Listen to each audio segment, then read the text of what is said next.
Again, good morning, everyone. At this time, I'll ask our clerk to do the roll call.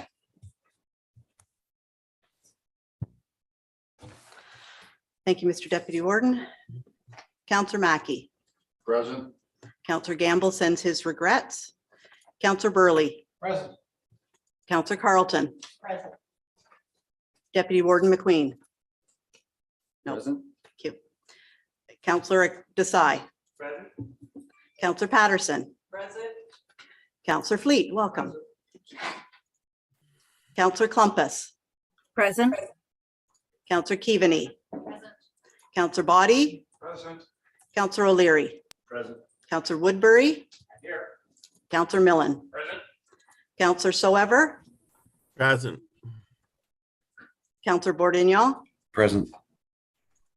Councillor Robinson. Present. Councillor Hutchinson. Present.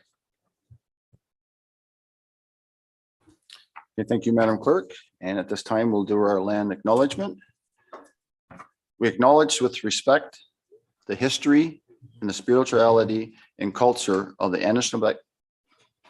I knew I was going to throw that one. Anishinaabe, the Six Nations of the Grand River, the Haudenosaunee, the Wendat, Wyandot, and Wyandot peoples of those traditional territories we gather and whose ancestors signed treaties with our ancestors. We recognize also the Métis and the Inuit whose ancestors share this land and these waters. May we all, as treaty people, live with respect on this land and live in peace and friendship with all its diverse peoples. Looking at our approved agenda, is there any declaration of interest to the items on today? Okay, if one does arise, you can declare at that time. Can I have a mover and a seconder for the adoption of the 28th of April's County Council meetings? Councillor Millen and Councillor Hutchinson. Any errors or omissions in those minutes? Mr. Warden. Okay, go ahead, Councillor Soever.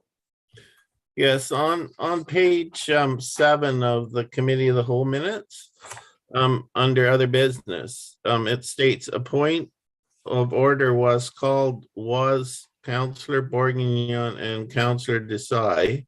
So I'm not sure what that means. And it says Warden Hicks ruled on each.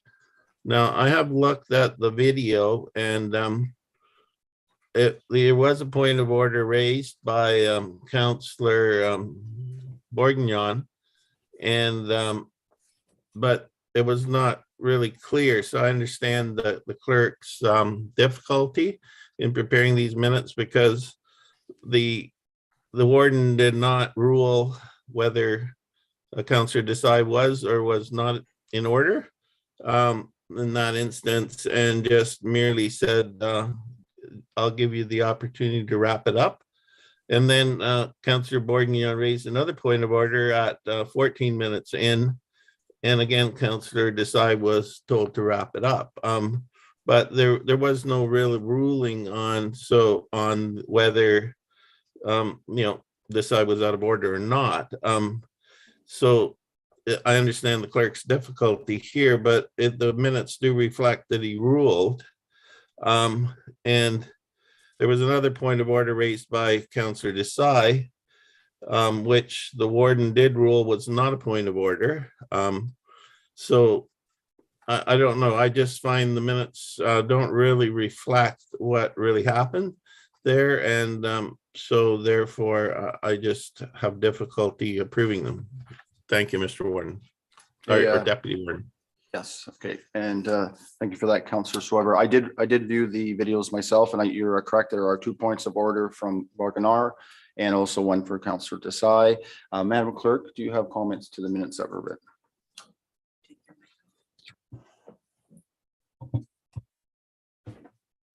Thank you, Deputy Warden. While the warden did not specifically say use the term rule, he allowed Councillor Desai to continue, and so he didn't rule him out of order. So in my opinion, that is a ruling on the point of order. Okay, thank you. And I do know when I watched it also on the point of order for Councillor Desai that I think he did say before he allowed you to speak, Councillor Swever, he did allow the point to be made by Councillor Desai as well. Comments back to from you, Councillor Swever. Yes, and so the minutes don't really reflect what was ruled. So, I just think they're incomplete. Madam Clerk, do you have any other comments? Okay, what's county council feel toward the point that's been raised? Councillor Millen. Thank you, Mr. Warden. Those of us that were here at the meeting, myself included, would agree that the warden at the time did rule by not specifically, as the clerk pointed out, not stopping the speakers. So I'm prepared to support these minutes as, as proposed. I got to get used to this mic here. They have been moved in second. Other comments from county councillors? I guess process, if there are changes to the minutes, how does that process work? If there was, okay, so an amendment would have to be put on the floor and voted on compared to the minutes that are there. Okay, so Councillor Swever, any there's been comments saying that they're in order. What's your comments back? Okay, well, looking at the video, I would say that then the warden, if the clerk's taking the position, the warden did rule that Councillor Desai was not out of order in response to both of Councillor Bourguignon's points of order. But then in the case of Councillor Desai's point of order, I believe the warden did say that is not a point of order. So I think the minutes should reflect those statements, because that is the ruling that the warden made, and it should be reflected in the minutes. So I would move that the minutes be amended to reflect the warden's decision in each case. So there will have to be some wording. Is there a seconder for that amendment of those minutes? Is there a seconder? Councillor Bourguignor? Hope I'm saying that right. If I'm not, I apologize. Okay, so I think we need to make sure we craft the wording correctly for the amendment. So I think Tara is maybe jotting points down. Councillor Swever, you may want to just summarize your points that you're wishing to change in that point of, or that amendment, just to reiterate. I would say that 2 points of order were raised by Councillor Bourguignon, which the warden ruled were two times. Yeah, I guess 2 times Councillor Bourguignon raised a point of order to say that Councillor Desai was out of order. That the warden ruled that Councillor Desai could continue. Councillor Desai raised the point of order, which the warden ruled was not a point of order. I mean, I think that's what happened. I'm sure the clerk can wordsmith it a little bit better, but trying to work. Generally saying, when you're the chair of a meeting, if there's a point of order, you stop the meeting and you say, what's your point of order? Generally, that's what you do. So Madam Clerk. Thank you, Deputy Warden. The motion for an amendment is that the Committee of the Whole minutes dated April 28, 2022 be amended to reflect the ruling of the warden related to the points of order raised by Councillors Bourguignon and Desai. that works fine. Okay, so that amendment is on the floor. Amendment to the minutes that have been printed. Discussion on those amendments, or that amendment. Councillor Desai.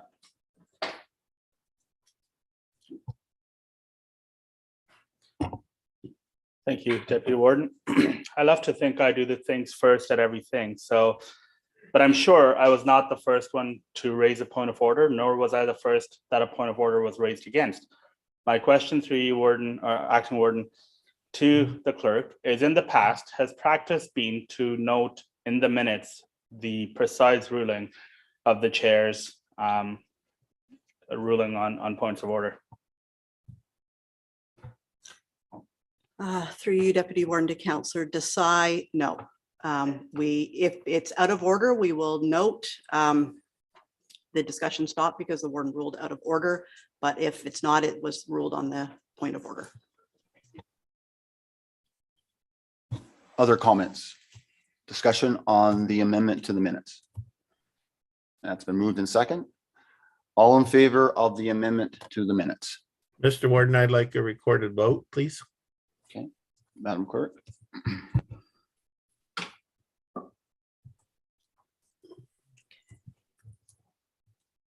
Okay, we're voting on the amendment. Councillor Mackey. Sorry, I'll relay the votes. No. Okay. Councillor Mackey is opposed. Councillor Burley. Opposed. Councillor Burley is opposed. Councillor Carlton. Opposed. Councillor Carlton is opposed. Deputy Warden McQueen. Opposed. Deputy Warden is opposed. Councillor Desai. Opposed. Councillor Desai is opposed. Councillor Patterson. Opposed. Councillor Patterson is opposed. Councillor Fleet. Councillor Fleet is opposed. Councillor Clumpus. Opposed. Councillor Clumpus is opposed. Councillor Keaveney. Opposed. Councillor Keaveney is opposed. Councillor Body. Councillor Body is opposed. Councillor O'Leary. Opposed. Councillor O'Leary is opposed. Councillor Woodbury. Opposed. Councillor Woodbury is opposed. Councillor Millen. Nay. Councillor Millen is opposed. Councillor Soever. In favor? Councillor Soever is in favor. Councillor Bordignon. In favor. Councillor Bordignon is in favor. Councillor Robinson. Opposed.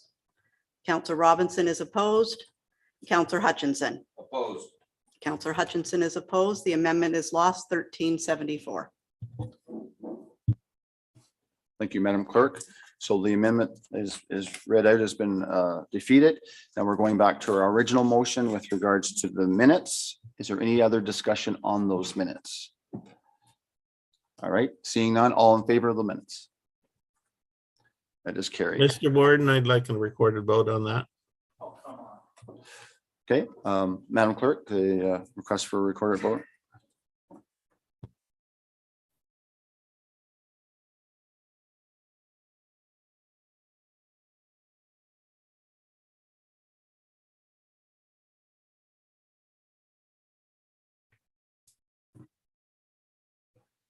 Sorry, we are voting on the council and committee of the whole minutes dated April 28th.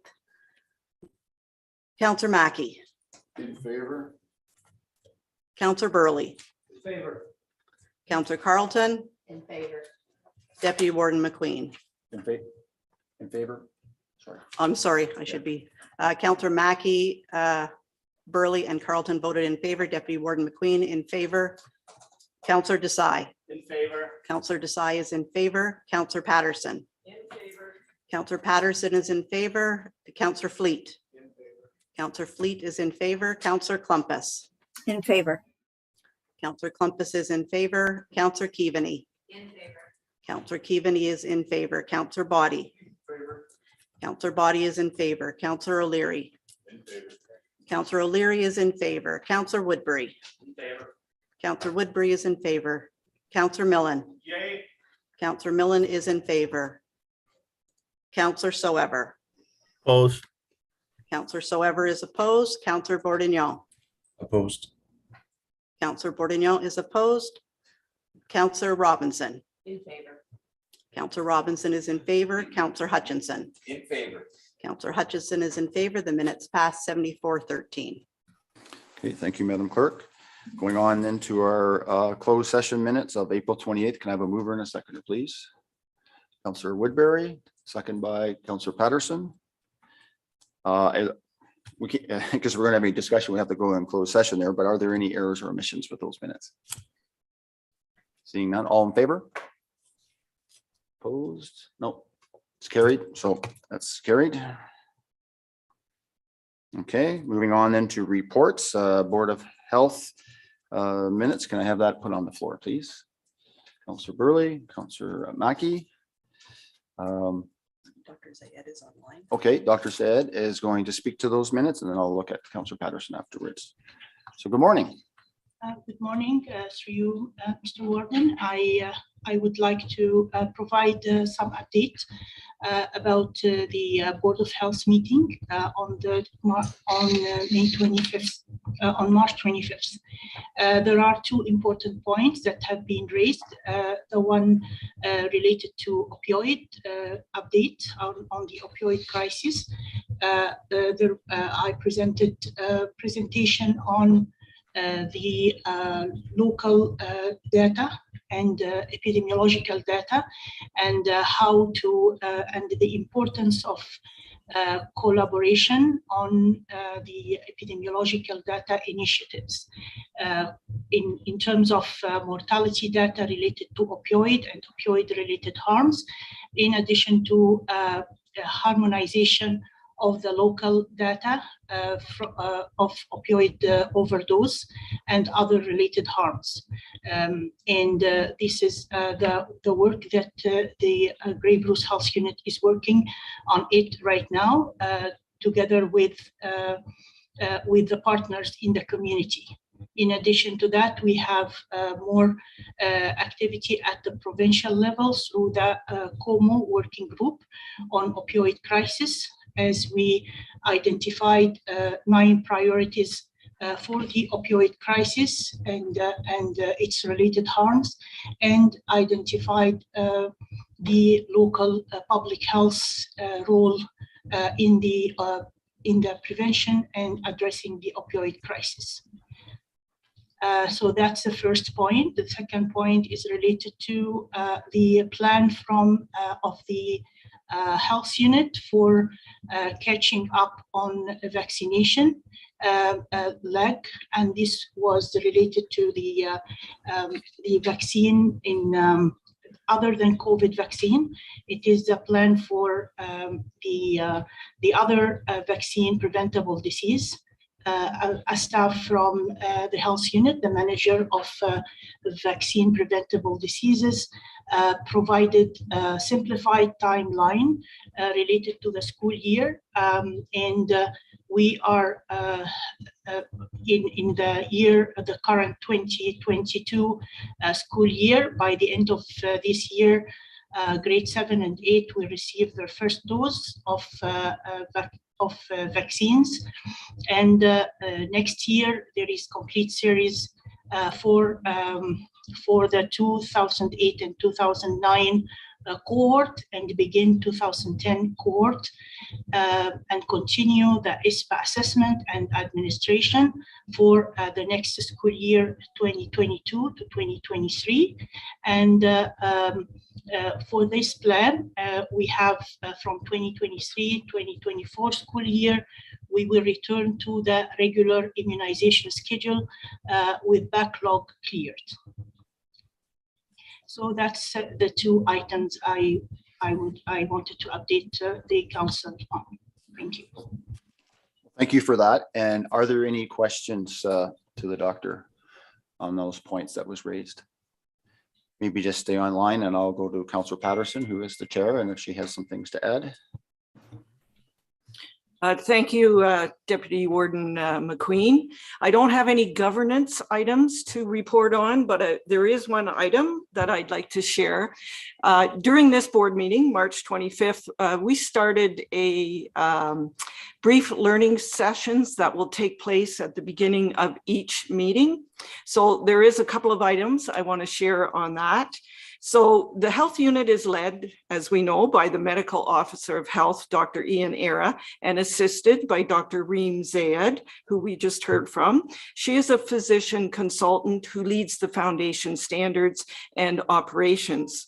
Pre-pandemic, about 110 people worked at the health unit. During the pandemic, the number has increased and fluctuated to around 160, including both unionized and non-unionized employees, permanent, contract, temporary employees, and students in different positions. So the following information is significant to the health unit, and I feel it is also important to all of us here to know what is covered in Grey and Bruce counties. So the Grey Bruce Health Unit covers an area of 8,603 square kilometers and a population of 174,300. Grey Bruce has a higher than average older adult demographic.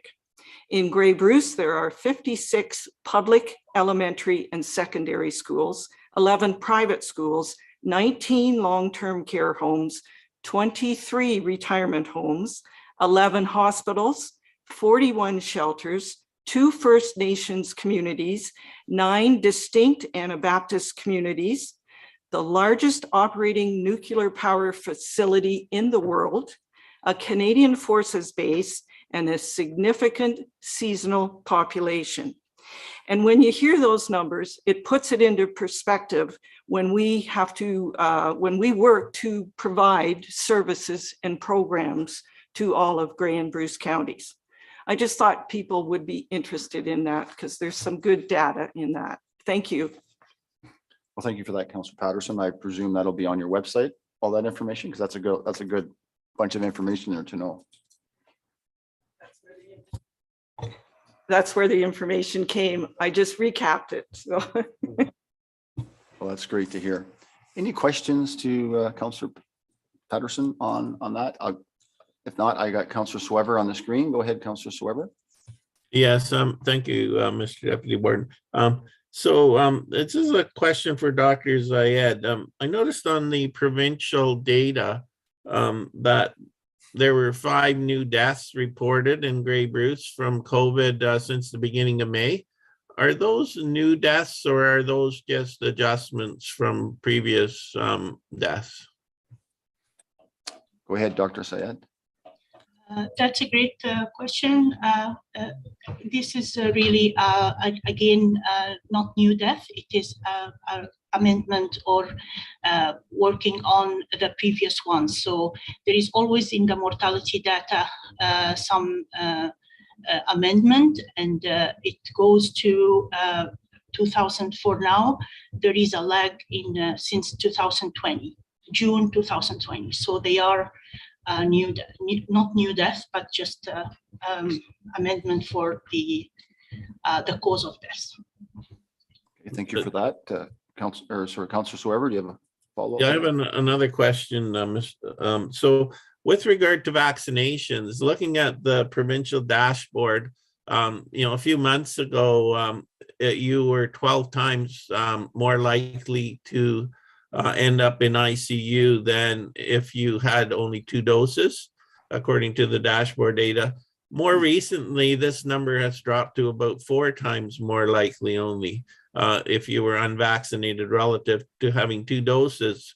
Are we seeing the effect of 2 doses like waning, and should I just like the commentary on people, should they be, are we reflecting the fact that some people haven't had their 3rd doses or 4th doses and their immunity is waning? Are we seeing that in the data? Because, before it was obvious, you look at it and you go, okay, if you're unvaccinated, you're 12 times more likely to end up in ICU. Now that's dropped to 4 times. Well, that's quite a difference. So what do you attribute that to? Thanks for the question. So the difference here is depending on the severity of the disease. So the disease itself is becoming less severe.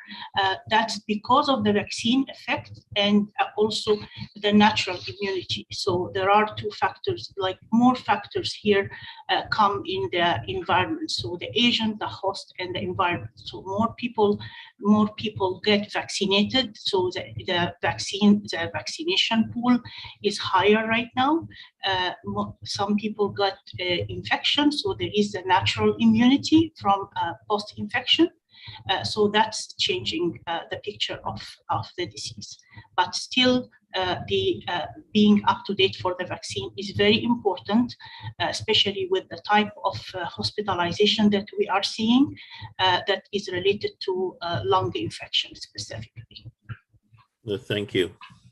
Okay. Councillor Patterson, do you have anything to add, or anybody else from the health unit have anything to add to that? Okay. Thanks for those questions. Any other questions to those sets of minutes? again, thank you, Dr. Syed, for speaking to those. Seeing there's no other questions, all in favor of those minutes? Okay, that's carried. Thank you. We have two bylaws on. I don't know if any of them wish to be split out. If not, can I have a mover and a seconder of those? Councillor Robinson, I got to get my name, and Councillor O'Leary.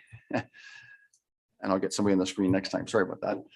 Any discussion on those two bylaws? I know there's a real important one on there, as we know, and the other one's not. It is important too with taxes, but you know. But we'll highlight that one right there. So, any discussion there? Seeing none, all in favor of those two bylaws? Okay, that's carried unanimously. Thank you. All right, the best part of the day is good news and celebrations. Who would like to start off with all the great news? I'm going to start with Councillor Millen and then Councillor Robinson. And I'll get somebody on the screen here if somebody's there. Sorry. Oh, sorry. There we go. No problem. Thanks, Mr. Deputy Warden. I just want to give a shout out to the Markdale Rotaract Club. They had Johnny Harris from many, if you don't recognize that name, he was a star on the series. What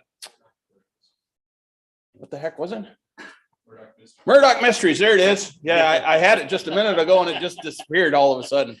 So anyway, he put on a show and it was a great show. They even invited some interlopers from an adjoining municipality to attend. And it was a great show, lots of fun. And I just thought that was a really good event. And kudos to the local Rotaract Club in Markdale. Thanks for that, Councillor Millen. And they did invite people other outside that had a really good laugh. And we won't say any names who they are, right? But that carries the show as heavy. And it was fun. I was there myself, and it was a great time. And it's nice to have a good laugh because we needed a time to have a good laugh. So. We didn't all laugh, just that, Oh no. I was singled out. Right. No, it was he was sitting in the front row. That's why. Right. So yeah, it was filmed in at the Markdale Rec or the Markdale Arena. It's supposed to air sometime in the new year. So keep your eyes open on that. It's a show called Still Standing, and I think this is the 8th season, episode 3, I think, if I did my math on that one right. So stay tuned. It was a lot of fun, and basically they interview a number of people out in the community, and then it comes to the evening, and then they sort of pick fun at it's hard. Like you can imagine trying to pick fun on points that you're just new to, right? So anyway, and there was 2 other comedians that also made us laugh that night as well. So great. Thank you for bringing that up. Councillor Robinson. Oh, sorry. Thank you, Deputy Warden McQueen, and good morning to one and all. The Neustadt and District Lions Club Steak, Crab and Lobster Fest is back, and this delicious event will be held on Saturday, May 28th from 4 p.m. to 8 p.m. in the Neustadt Hall. So we're very anxious to have this event. Again, all is welcome. Thank you very much. Great, thank you for that. Other good news and celebrations. Come on, it's got to be some more out there. Councillor Desai. Well, I was going to bring up the Ram Rodeo, but I see you've, yeah, sure. So Grey Highlands is putting on the Ram Rodeo, May 27th and 28th, I believe are the dates.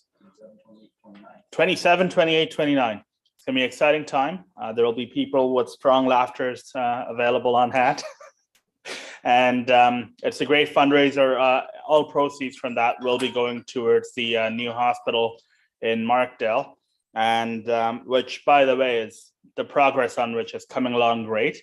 There's someone on Facebook puts up drone pictures of the progress. I ask you check them out.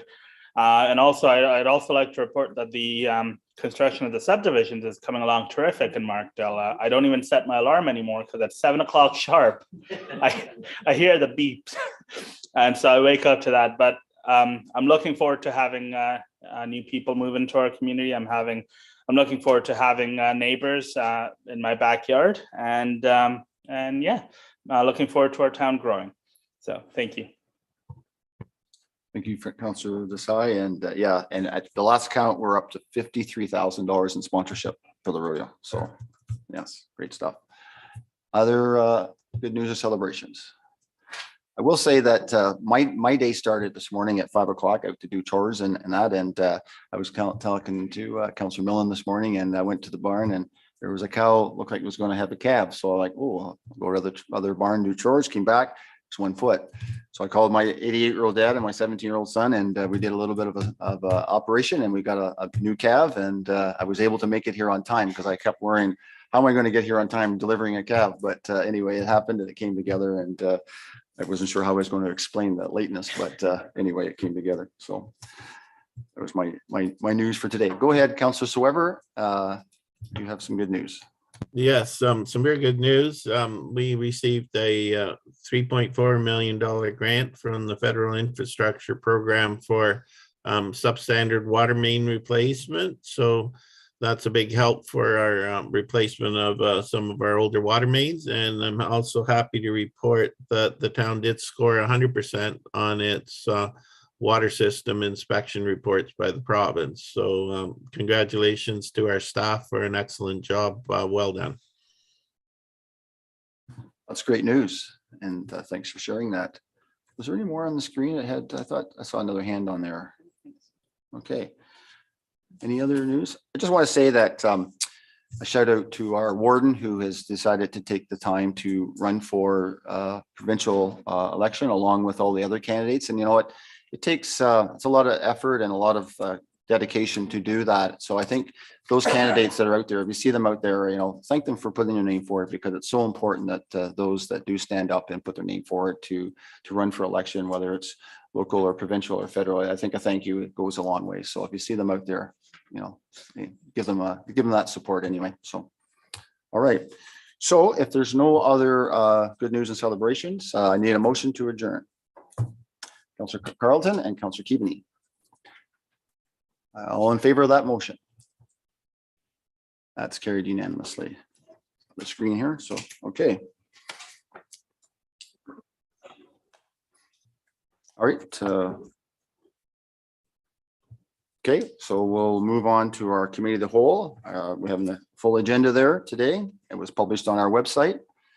And with that published agenda, are there any declaration of interest, pecuniary or others? Okay, if one does arise, you can declare at that time. There are a number of items there for consent. Are any of those items wish to be pulled for separate discussion and motion to head to the later part of the agenda? They need to be pulled. Okay, if not. Oh, yes, and Councillor Soever did indicate that he had to leave early today, so he has left our meeting. So if there's no items to be pulled, can I have a mover and a seconder, please, for the consent? Councillor Burley. Oh yeah, we'll get Councillor Borganor. I'll get. Peter, how do you say your last name so I get it right? Think of beef bourguignon. It's Beef Borganor. yeah, I'm Italian, but it sounds French, so you can just say bourguignon. Okay, I There, apologize. beef bourguignon. There you go. Thanks, Borganor. Deputy Beef Warden. Borganor. Okay, you have seconded the motion, and I'll get Barb Clumpus the next time. So okay, so that's on the floor. So then since there's no discussion on that, all in favor of those items? That's carried. All right, moving on then to items for discussion. That's item A with regards to the University of Guelph Students Project. And who's taking that lead on that one? Scott. Okay, so come on up. Yes, I need a mover and a seconder to put that on the floor. Councillor Hutchison, how about Councillor Clumpus? There we go. So good morning. Oops, sorry. Good morning, Deputy Warden McQueen and members of County Council. So I'm here today with Linda Swanston, and I'll be taking the first part of this report and she'll be taking the second part. So this is a bit of a good news story for Grey County. This is a follow-up to a report that was presented to Committee of the Whole on February 10th, 2022, with respect to two projects that we were lucky enough to work with students from the University of Guelph on. And just for council and the viewing public's benefit, these are projects that are undertaken by University of Guelph Master's planning students, and they're done at no cost to the county. And it really is a win-win scenario because the students get some firsthand research abilities in working sort of in the quasi consulting field, and the county gets valuable research presented to us. So with respect to one of the projects was entitled Density is Not a Dirty Word Guide. And so this was a summary to help us tell our story with respect to the benefits and the merits of seeing some density in our community. And this report was created by 4 talented students, Abigail, Andrea, Maria, and Shivani. And I do apologize, there was an inadvertent error in the report, and I left out Shivani's name. So that has since been corrected, but my apologies in that regard. And what the student team did in this regard was they spoke to local planners, they spoke to local developers and others to get their feelings on density, both what's currently in our communities and what the future of our communities might look like in this regard. They also conducted some research at the provincial, national, and international level to look at other examples of communities that had guidance and educational materials on density that we could learn from here in Grey. And what's come out recently at various public meetings and in public discussions, both at the county level and I would say even at the provincial level, is there's definitely a need for more education on this topic. There can be a fear by residents that density can be a losing proposition, and there are fears and concerns with respect to density that I think we in the planning department need to do a better job of getting out in front of and having those community conversations and trying to provide some education. We had a recent developers open house for a new development in Grey County, and I just took down some of the comments, and there was people that were asking questions along the lines of, who wants this project? Is there anyone in our community who wants this drastic shift in our community? Or is it simply for the profit of an outside company? And I think when I hear these questions, it reflects on a failure of planning staff in that we haven't communicated what our own policy direction says. We haven't communicated the benefits and the needs and the opportunities within our community in this regard. And they are plenty, whether it be linking back to climate change, who you're going to hear from Linda on just shortly, our new age-friendly community strategy, or even just efficient use of our infrastructure and consequently our taxpayer dollars in that regard. So I think there's lots to learn from projects like this. The students provided some recommendations on updating our official plans and zoning bylaws. They provided some updates on types of educational materials we could share, including sort of a myths and facts section about density. So some quick kind of FAQs, if you will, that help explain sort of the opportunities that arise from density. They talked about affordable housing, and they also talked about, when we're doing this education, there's a variety of audiences. And so first and foremost might be to the public. We also want to talk to our development community. But another exciting opportunity as we're in a year of double elections with both provincial and municipal elections is reaching out to those newly elected people after our elections to help include them on the conversation. Because we know that elections at all levels of, politicians at all levels of government are going to be faced with questions, particularly around affordable housing. And density is a very key component here. So we're so thankful for the students for completing this work, and we see this work as sort of a building block, and the county will take this work, will refine some of the messaging in the work and some of the graphics and documentation, and work with our own county communication staff to package it in a format that can be easily understood by members of the public. And as much as possible, we want to make that as planner free as possible, so that it is interesting and it is understandable to the public. So that's just my quick summary of this guide, and I'll turn it over to Linda with respect to the green development standards. Well, thanks, Scott, and good morning, Linda. Welcome.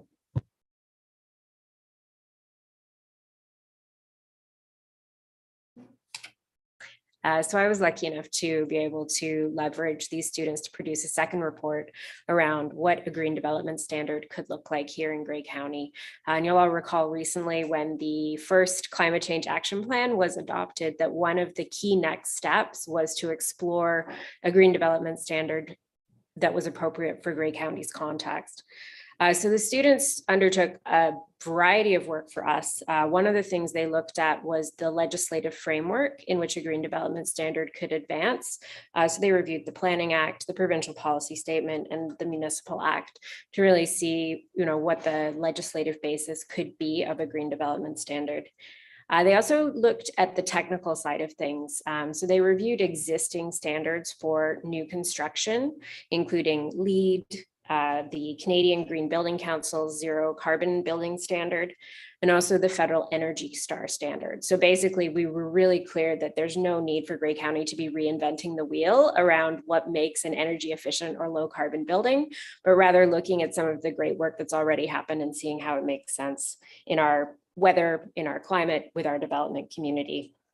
One of the things that connected this project to the project that Scott spoke to is a very clear relationship between density and greenhouse gas emissions for development. So generally, the greater the density of a community, the lower the greenhouse gas emissions. And so that's also part of the educational piece that we'll be looking at, is sort of helping to explain why it can help our environment if new development does have a slightly higher density.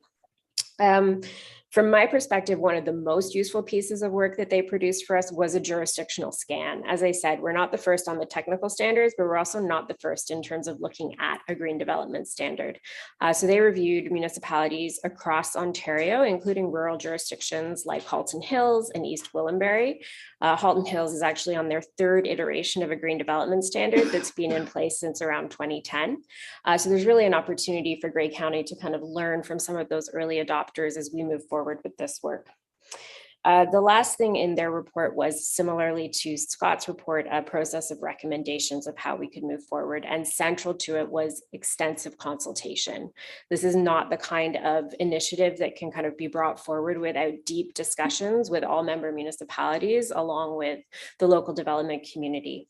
So there's some advice to us on how we might move forward with that. And in terms of next steps, we'll be using this report as a foundation to issue a request for proposals going forward to have consultant support in looking at what a green development standard could be for us.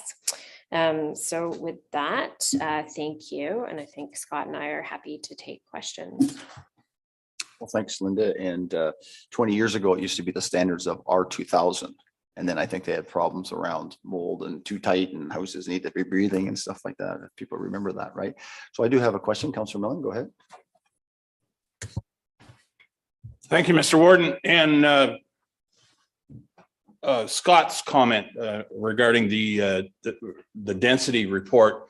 I think you're being a little hard on yourself when you say it's a failure of planning staff. In my mind, it's a failure of the community to listen to what's being said. One paragraph particularly jumped out at me when I read the report, and it says, if you don't mind, Mr. Warden, I'll read it. With more economic influence within the market, the opportunity for better spaces exists. The key to successful places is the transaction base and must also provide spaces for social and cultural transaction. However, within the base of economic activity at many different levels and layers, it will not be possible to create good spaces, since good spaces bring people and attract more opportunities. The importance is to keep these transactions in public spaces as they result in and provide better quality of life and encourages activity within the community. That jumps out at me to say that density is a good thing. And it's certainly not a failure of the planning staff or the report. We need to listen. People coming is not a bad thing. It's a good thing for our communities. Without new people coming, the community dies. And we don't want that. So congratulations. It's a good report. Thank you very much. And it's very appreciated. Thank you for that, Councillor Millen. And I will say, yeah, it's density or taking farmland, because farmland's getting gobbled up, right? And that sort of thing, right? So other comments, questions from council members? There's a good report there. Councillor Desai. Thank you, Deputy Warden McQueen. Again, to just build on that, a lot of people, a lot of our public here think that the NIMBYism around higher density is something that is unique to Toronto, where people don't want high rises going up in their backyards, but that is not necessarily the case. That it's happening here. It's happening in rural communities. One of the deputy mayor of Them Center in Middlesex County posted her opinion on density yesterday on Facebook, and that resulted in town staff being inundated with calls of how the higher density is going to cause an increase in welfare housing and ghettos. And I think it's important that we do this education around why density is good, and it's not as the motion says, it's not a dirty word. And I really appreciate staff bringing this forward. Thank you, Warden McQueen. Thank you, Councillor Desai. It's a change. We just have to get used to the change, right? So absolutely. Seeing there's no other discussion on that. Well, thank you very much for, I sorry, I have Councillor Borgenau. I still can't say it right. Go ahead. Thank you, Deputy Warden McQueen. Not a problem. Agreeing with Councillor Millen and Desai as we move forward about density.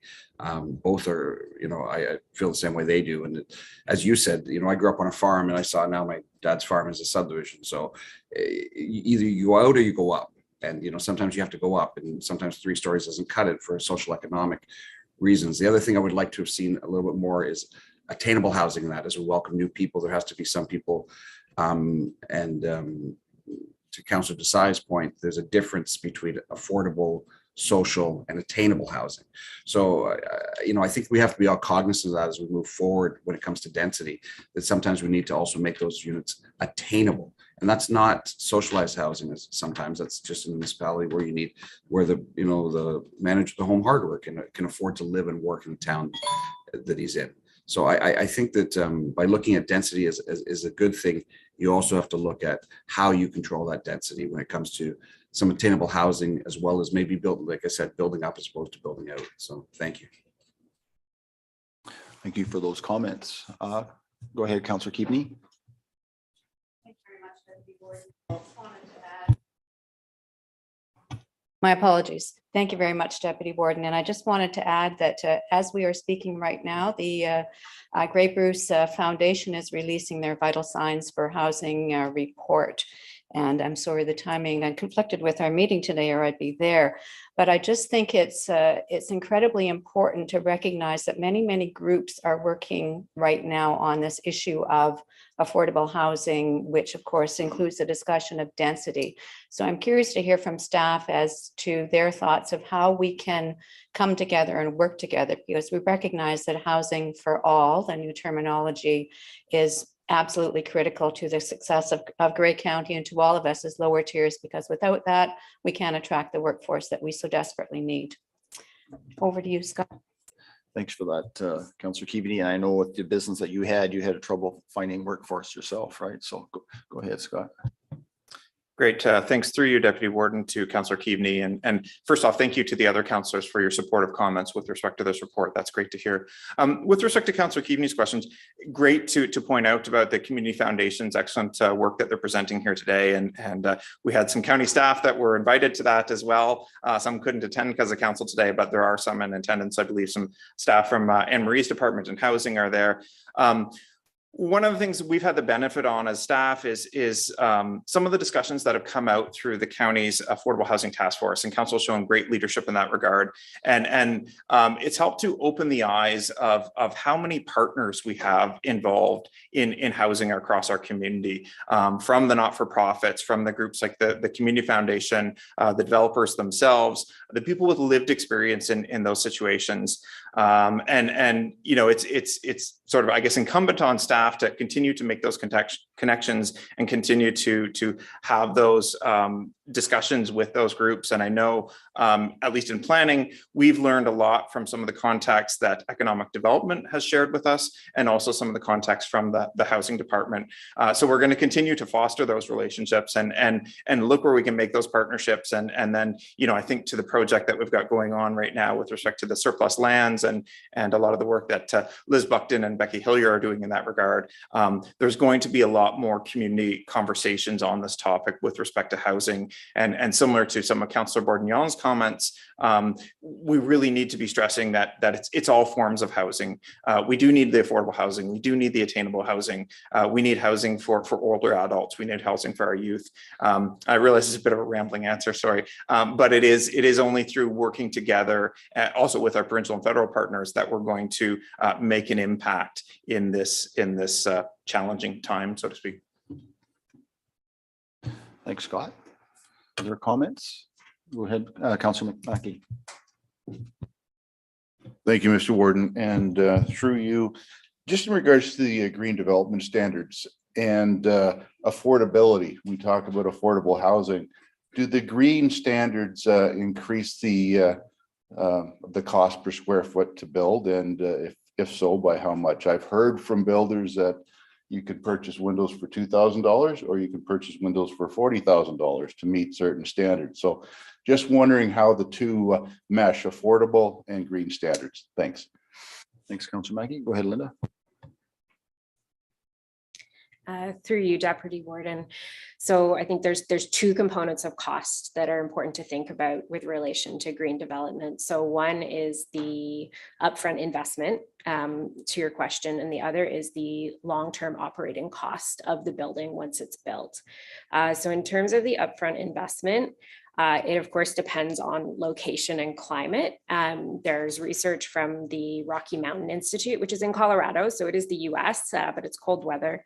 And they looked at net zero construction across the US. And they estimated that the cost increment in a cold weather climate for a net zero or a net zero ready building, so basically a building that if you added solar panels or renewable energy would be net zero, but at the time, it's just very, very well insulated and efficient. Their estimate of the initial investment was an increment was between 2 and 10%. So it's not as large as most people, I think, would expect. And they did a and so then when you look at the second part of affordability, which is around operating cost, what you see is a real opportunity for the residents of these green or low carbon buildings to be saving money throughout the entire lifetime of the asset, because it's cheaper to run, because you're using less energy.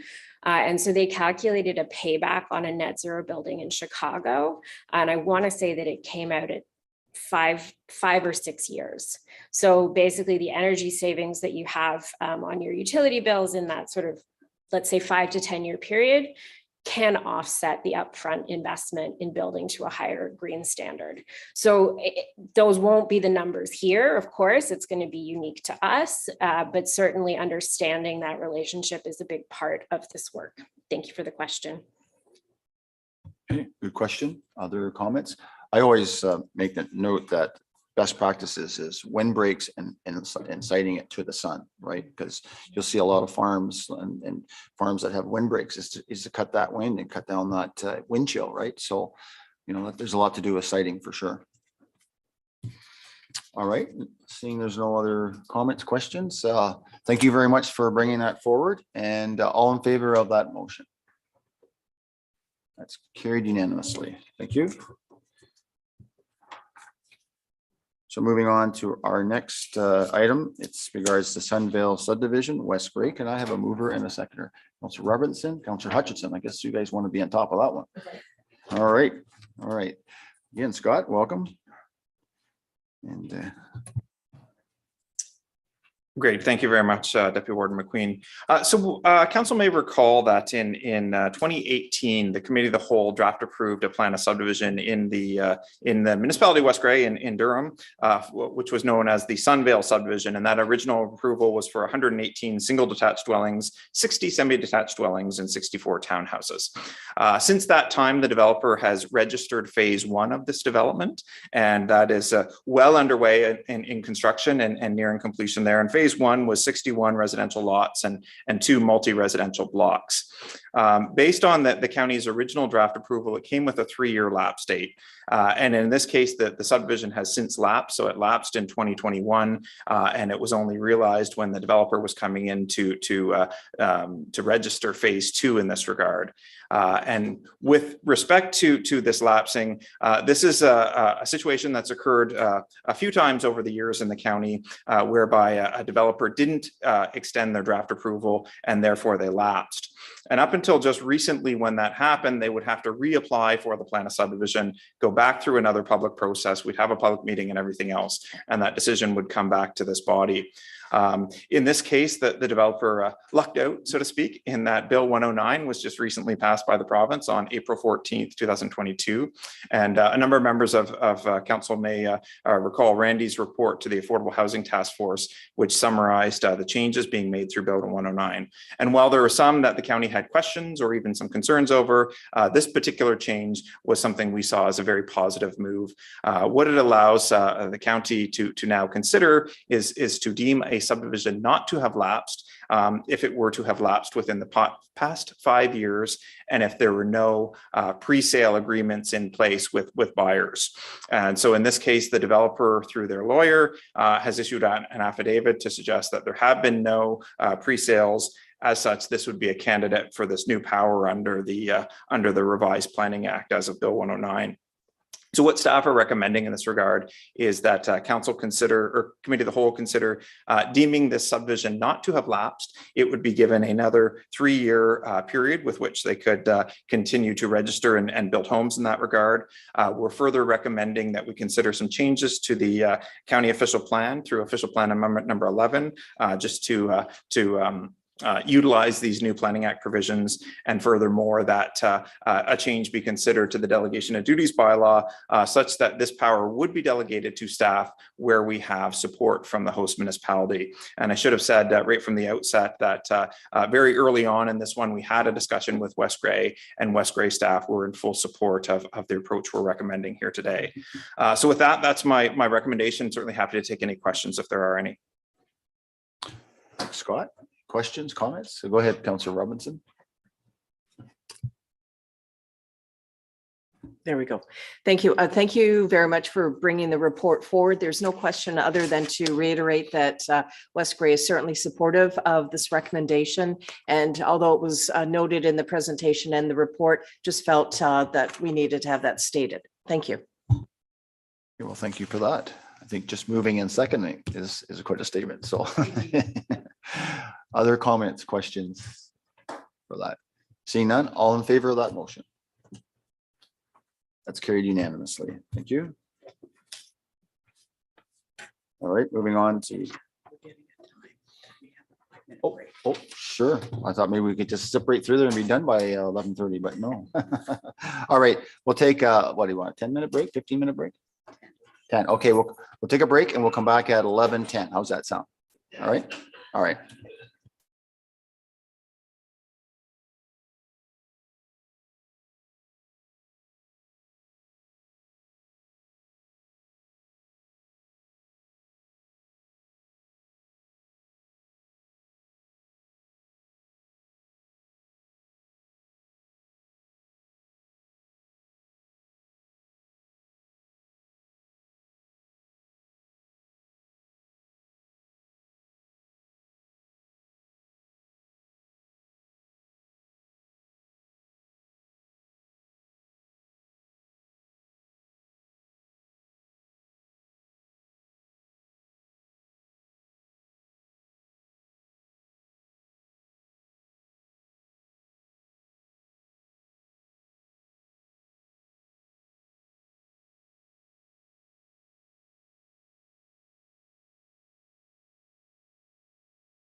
All right, I'll call this meeting back to order.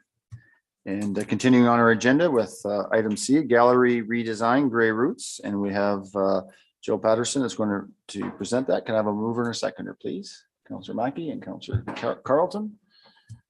Good morning. Oops. Thank you, Warden, and good morning, County Council. So the 5-year Grey County Gallery update is entering phase 2 of construction.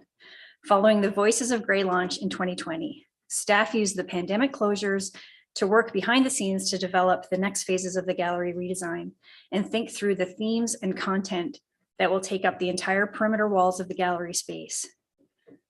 Working with Origin Studios, we now have an elegant and functional design for phase 2, the abundant section of the gallery, which really looks at agriculture, forestry, the abundance of water in this area. The new design will allow us to regularly update the exhibits and keep the gallery experience fresh for returning visitors by drawing attention to the impressive collection at Grey Roots and allowing opportunity for the community to recommend objects and collaboration with staff. With the design in hand, we have received a range of estimates for the fabrication and installation of the abundant section of the gallery, the lowest of which still came in at $56,000 over our 2022 budget allocations. Staff have submitted an application for the Canada Cultural Spaces Fund with Canadian Heritage to receive support of up to 50% of the project costs, which would cover the full deficit. And while we're optimistic, the grant is not guaranteed and will take months to receive a decision on our application. To keep the project on track for completion with this year, with Council's blessing, we would like to pull the budget shortfall from Grey Roots 2022 surplus, or if no surplus is realized, Grey Roots General Reserve, if the grant doesn't come through. We also asked to award the project to Wood and Wall Works, who supplied the most reasonable estimate in order to get ahead of additional cost increases brought on by inflation and/or material shortages. The space has been prepared and is ready for the new installation. In the interim, we've been using the area for temporary in-house exhibits, such as the good old hockey game, which was presented this winter, and Getting to the Core, which is an exhibit about apples, which we'll be offering until fall of 2022. The new design is setting us up for a long future where we will not have to completely redesign our exhibits in a 10 to 15-year cycle. It is a polished and timeless look that blends with the modern, audible, and technology-rich Voices of Grey exhibit in the center of the gallery space. The perimeter walls will put the focus on a curated collection of frequently changing artifacts, archival materials, and photographs so that we can tell more stories of Grey County's past and represent a diversity of historical experiences so that residents see their family's history reflected on the walls of the museum. Thank you for your time and happy to take questions. Well, thanks, Jill. And thank you for the report. Any comments, questions from councillors? Go ahead, Councillor Millen. Thank you, Mr. Warden, and thank you, Jill, for the report. I think any of us that have been or are aware of events in our own communities recognize that the public in general has a real enthusiasm to get out and go to events. They're well subscribed, they're busy, and I think we need to support this to allow Grey Roots to cater to that hunger for new things to do and see in our community. So I think it's important that we support this, and I thank you again for the report. Thank you for those comments. Do you have any follow-up to that, Jill, or any thoughts to that?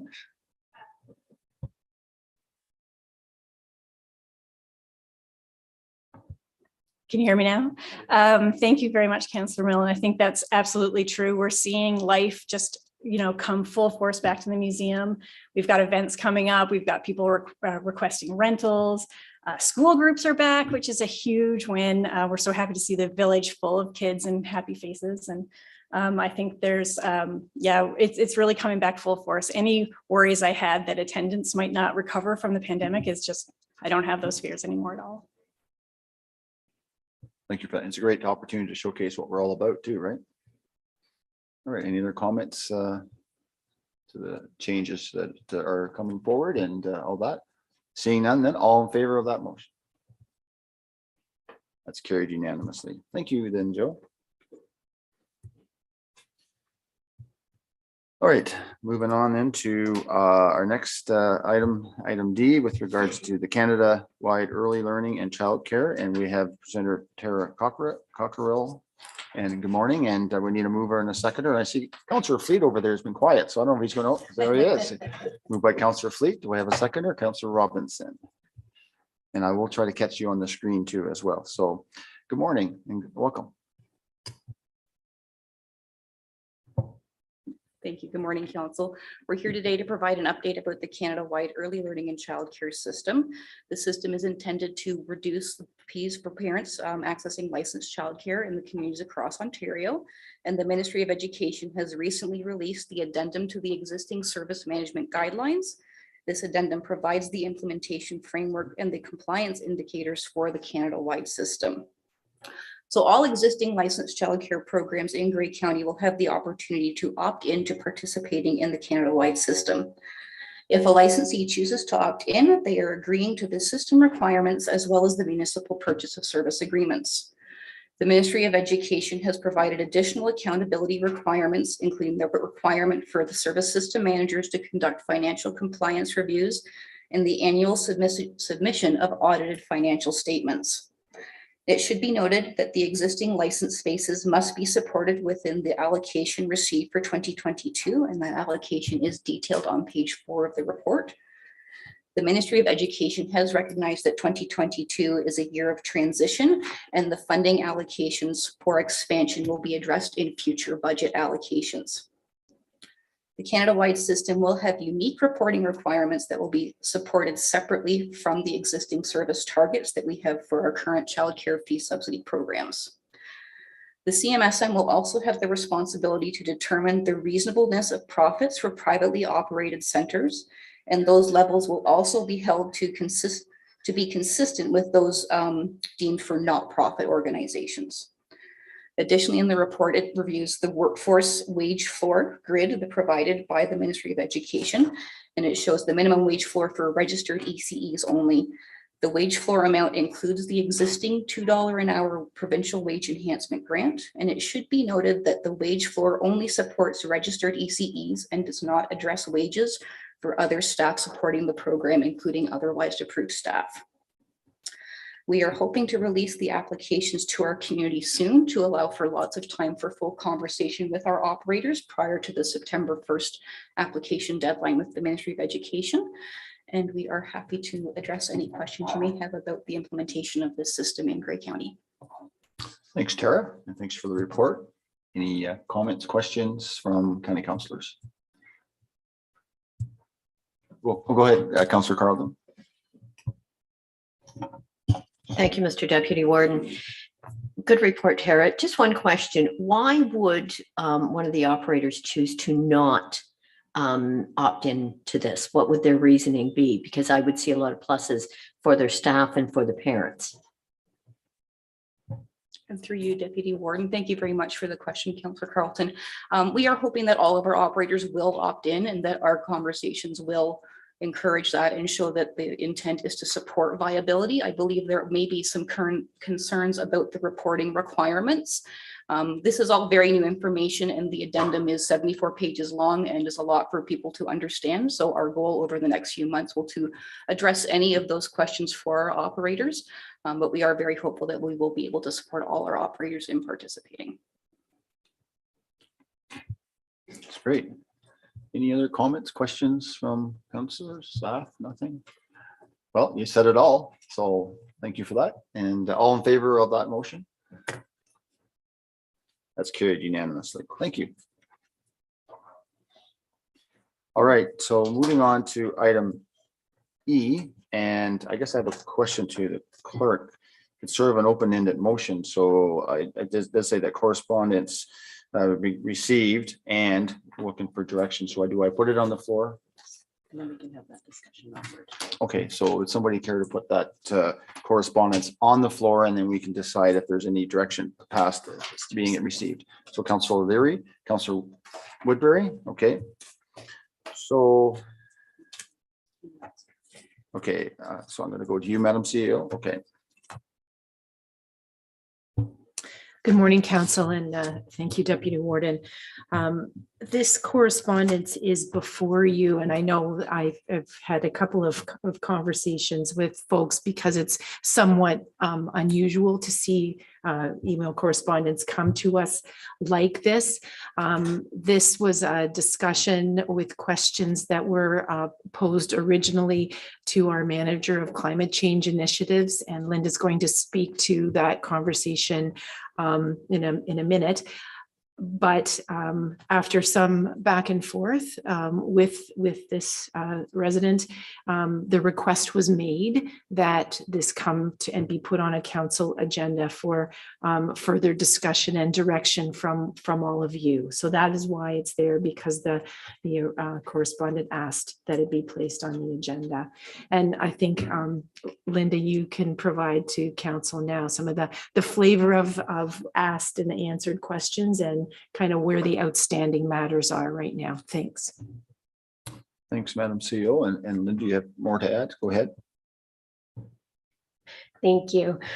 So as CAO Wingrove indicated, Mr. Tamming reached out to ask some questions regarding the Climate Change Action Plan, and in particular, the role of animal agriculture, both in the plan and also in Grey County's emissions overall. And so, as he indicated in his correspondence, due to the very successful livestock industry in Grey County, a significant portion of our greenhouse gas emissions do come from animal agriculture, approximately 33%. And in the plan itself, we recognize that, and we do lay out and identify agriculture as one of the priority action areas. As I spoke to a couple of weeks ago, really looked at all of the possible actions Grey County could take and tried to prioritize them based on 4 criteria. How much greenhouse gas emissions could we avoid? What was the relative cost to implement? What were the other community benefits that could be realized, be they job creation or affordability? And then finally, where did the county have the most influence? And so we did identify supporting agricultural capacity building as one of the 4 foundational pillars of our plan, but also recognize that in comparison to some of the other areas, it's not an area where the county has a significant amount of influence.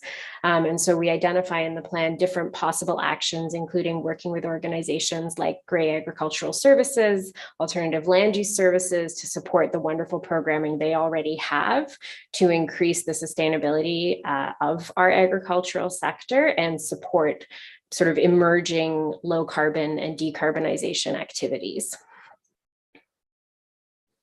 Well, thanks, Linda. And that sort of, you did a very round approach toward that, I think, anyway. But so receiving it, we really don't got really any direction of moving forward on that. So I guess we'll open it up for conversation here across the table.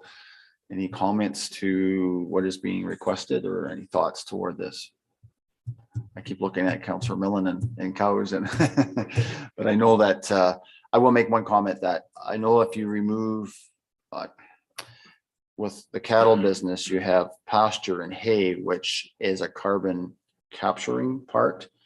And if you lose those cows, those cattle, and it becomes cash crop, then you're releasing carbon. So it's sort of trying to find that balance of what you're doing. So yeah, it's not a perfect world out there for sure. But I know that, I think I said to you, Madam CEO, that was University of Guelph is looking at different feed products that do help reduce gassing and stuff like that. So, you know, there will be probably through innovation and through science, technology, that they may change some things there as well. But sorry, Madam CEO, you were going to make a comment. Thank you, Mr. Warden, and excellent points that you're raising. I think if what we could have from this council today is simply your your confirmation of support for the climate change plan and for the recommendations that are within that plan. I think that would suffice today, that you believe that the plan as it's proposed is the correct plan and the appropriate plan for Grey County to be supporting at this time. Certainly, all of this work is very much work in progress. We learn new things every day. There's new technology every day that we'll be constantly monitoring and taking into account. But at this point in time, we as staff, and I think to this letter writer, want to have that confirmation that we are staying the course. We support the recommendations as they were drafted, and we intend to continue on to implement this plan. So it's sort of on the radar. So, so the mover and the seconder, because do we need an amendment to that, or how do you wish to deal with that, Madam Clerk? We will need an amendment if that's the way that this council would like to proceed with reiterating support for the climate change action plan that was approved by County Council just recently, and that staff be directed to reiterate the impacts and mitigation opportunities included in that climate change action plan. Okay, so Councilor.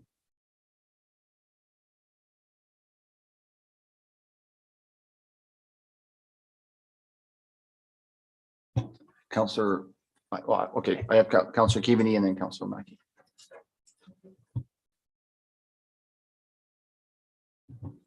Thank you, Mr. Deputy Warden. And I'm wondering if we could add in that amendment a mention of our agricultural committee.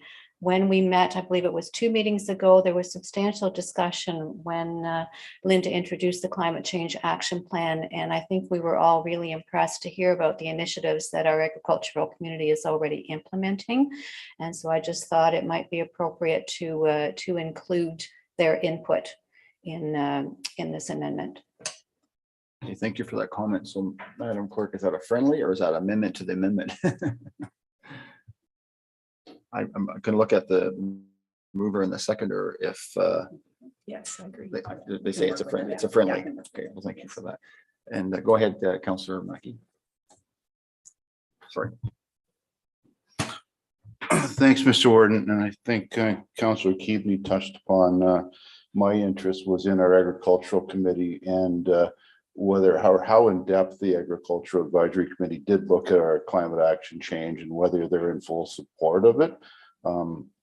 The reference, within the letter around reduction of cattle herds and stuff. I mean, I don't think any of us want to see that happen within Grey County. We recognize the importance of farming.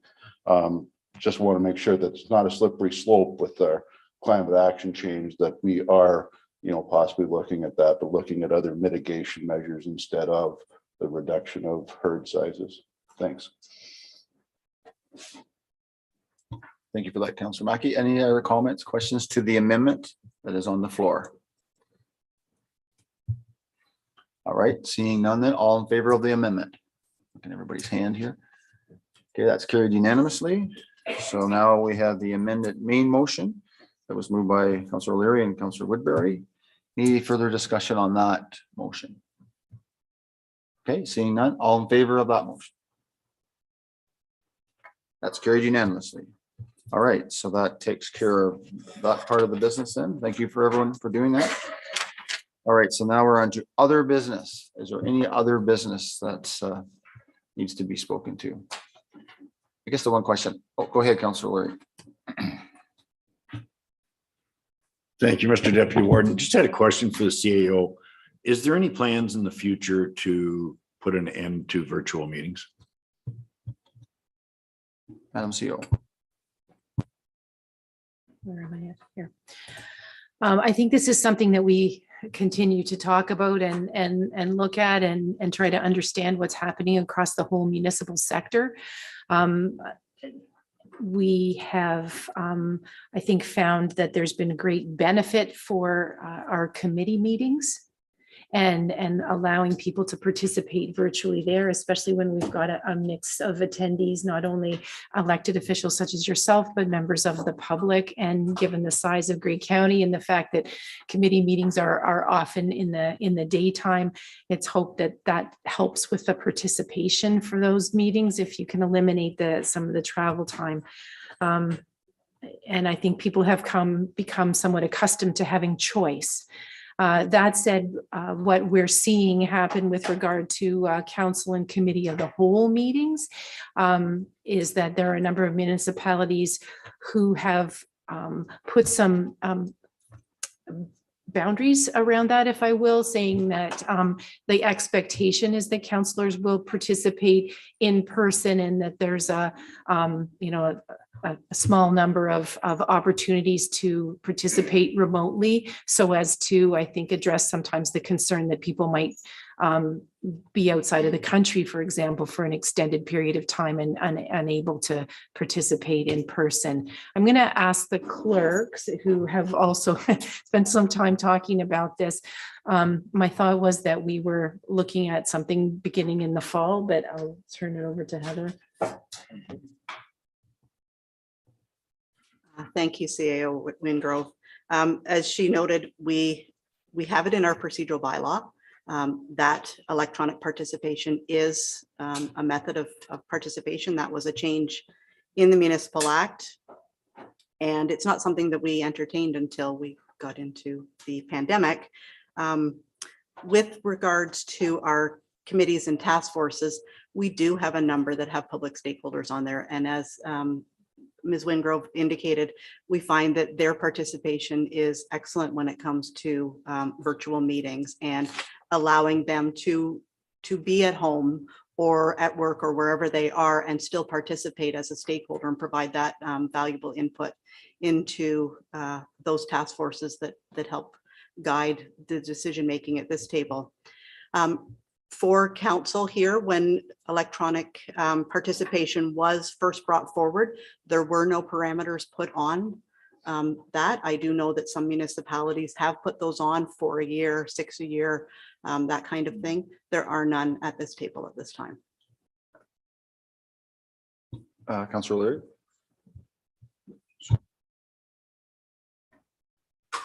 Thanks for that information. So I'm not really pushing to do one or the other, but I do worry about a councillor maybe spending the winter in Florida and doing all their meetings from virtually. And I think that's, excuse me, I think that's heading down the wrong road sort of thing, but just thought I'd bring it up. Thanks.